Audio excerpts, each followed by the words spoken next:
बिस्मिल्लाहिर्रहमानिर्रहीम। अस्सलाम वालेकुम। जैकब न्यूज़ सां मां आहियां आबिद अली मंगरियो।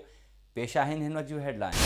पाकिस्तान पीपल्स पार्टी लाड़काना डिवीज़न के सदर जेलन बाबत वडे वज़ीर के सूबाई सलाहकार मीर एजाज हुसैन जखरानी, सिंध के अगूणे वडे वज़ीर सैयद कायम अली शाह के फर्जंद सैयद मुज़फ़र अली शाह की वफ़ात ते खैरपुर पहुंची ताज़ियत कंदे दुख जो इज़हार किया। इन मौके ते सैयद कायम अली शाह की न्याणी सैयदा नफ़ीसा शाह पिण मौजूद हुई। होॾां जैकबाबाद में सूबाई सलाहकार मीर एजाज हुसैन जखरानी मस्जिद अली पहुंची शिया अगवान बंदे अली जाफरी से मुलाकात कई ऐं इंतज़ामिया पारां कयल हिफ़ाज़ती इंतज़ामनि बाबत ॻाल्हि ॿोल कंदे चयो त मुहर्रमुल हराम दौरान इंतज़ामिया पारां आज़ादारनि की हिफ़ाज़त लाइ सख़्त हिफ़ाज़ती कदम खया विया आहिनि ऐं मातमी जलूसनि वारे रूट्स ते साफ़ सुथराई के भी यकीनी बणायो वियो आहे।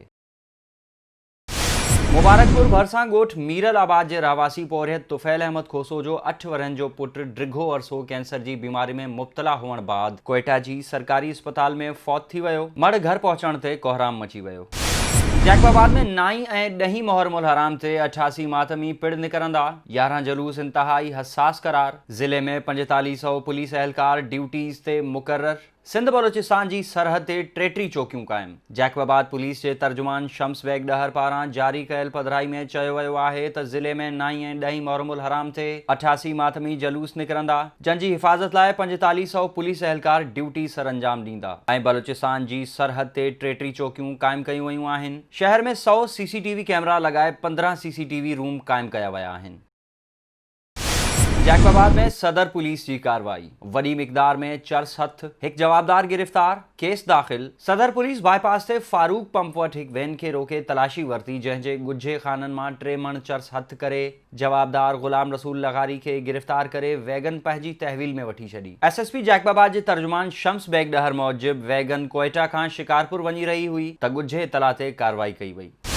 सिंध बलूचिस्तान के सरहदी इलाके में गुजरंदड़ बलूचिस्तान जो हैरदीन सिम नालो खतरनाक सूरत हाल इख्तियार करे वियो। जैकबाबाद वारे पासे का सिम नाले जा कपर इंतहाई कमज़ोर हुअण सबब केतरनि ई ॻोठनि समेत जैकबाबाद शहर के भी ॿुॾण जो ख़तरो। जैकबाबाद इंतजामिया के भी एहतियाती उपाव न वरता। ॻोठाणनि पारां पंहिंजी मदद पाण तहत कपरनि के मिट्टी से भरियल बोरनि से मज़बूत करण की कोशिश। बहादुरपुर में 2 ॾींहं अॻु पयल बरसात जो पानी निकाल न थी सघियो। रोड न हुअण सबब घिटिन में गप ऐं गीचड़ पैदा थी वई। इलाइके वासियुनि खे अच वञ में सख्त तकलीफ़। रोड रस्ता पक्का कराइण ऐं ड्रेनेज सिस्टम ठाराइण जो मुतालबो।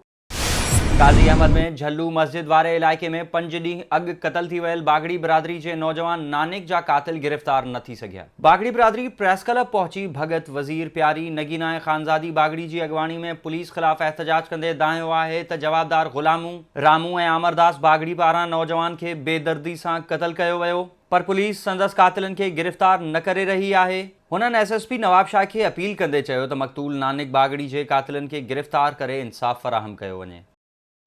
काजी अहमद के ॻोठ नाठियाणी में बरसात तबाही मचाए छड़ी। इलाके में पानी बीहजी वञण सबब ॻोठाणनि जो शहर से ज़मीनी राब्तो कटिजी वियो। इलाके में ॿोॾ वारी सूरत हाल बावजूद चूंडियल नुमाइंदनि समेत इंतजामिया भी सार न लधी। इलाके जो UC चेयरमैन भी MNA MPA ज़िला काउंसिल चेयरमैन ऐं इंतजामिया खां मायूस। संदस चवण हो तो ॻोठाणनि जे घरनि में गोॾे जेॾो पानी बीठल आहे, पर हिन महल ताईं MNA सैयद मीर गुलाम मुस्तफ़ा शाह, MPA खान मोहम्मद दाहिरी या ज़िला चेयरमैन सरदार ॼाम तमाची उनड़ असांजी सारी नाहे लधी ऐं न वरी ज़िले इंतजामिया मदद करण लाइ पहुती आहे। असीं घुर था करियूं त ॻोठ मां हंगामी बुनियादनि ते पानी निकाल करायो वञे।